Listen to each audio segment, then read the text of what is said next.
ابن خزیمہ رحمۃ اللہ علیہ کی دعا۔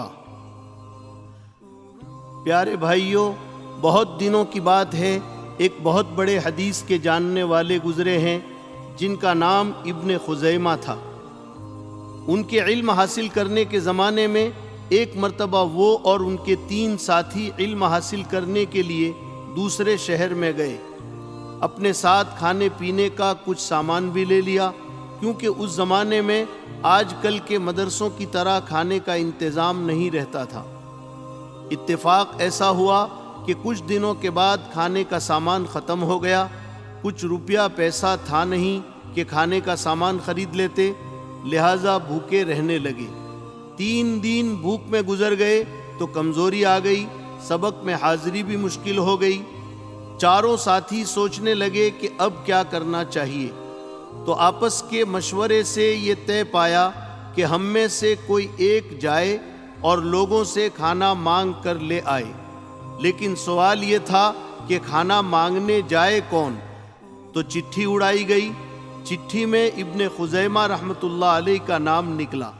ابن خزیمہ نے کہا، یہ کام مجھ سے نہ ہوگا کہ کسی کے سامنے ہاتھ پھیلاؤں۔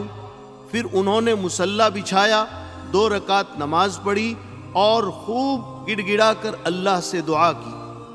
ہوا ایسا کہ ابن خزیمہ نے جیسے ہی دعا مانگی، اسی دوران اس وقت کے بادشاہ کو نیند آ گئی۔ اس نے خواب میں دیکھا کہ کوئی کہہ رہا ہے، فلاں جگہ 4 طالب علم فلاں فلاں نام کے بھوکے ہیں، فوراً ان کی خبر لو۔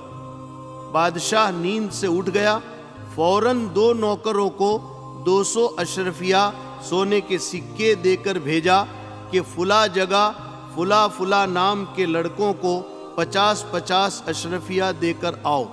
نوکروں نے وہ اشرفیہ ان تک پہنچا دی۔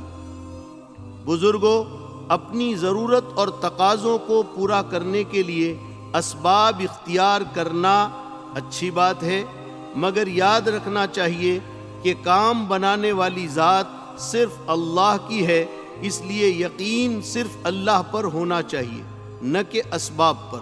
لہٰذا اللہ سے مانگو، جو اللہ سے مانگتا ہے وہ کبھی نامراد نہیں ہوتا، اللہ اسے ضرور عطا فرماتے ہیں۔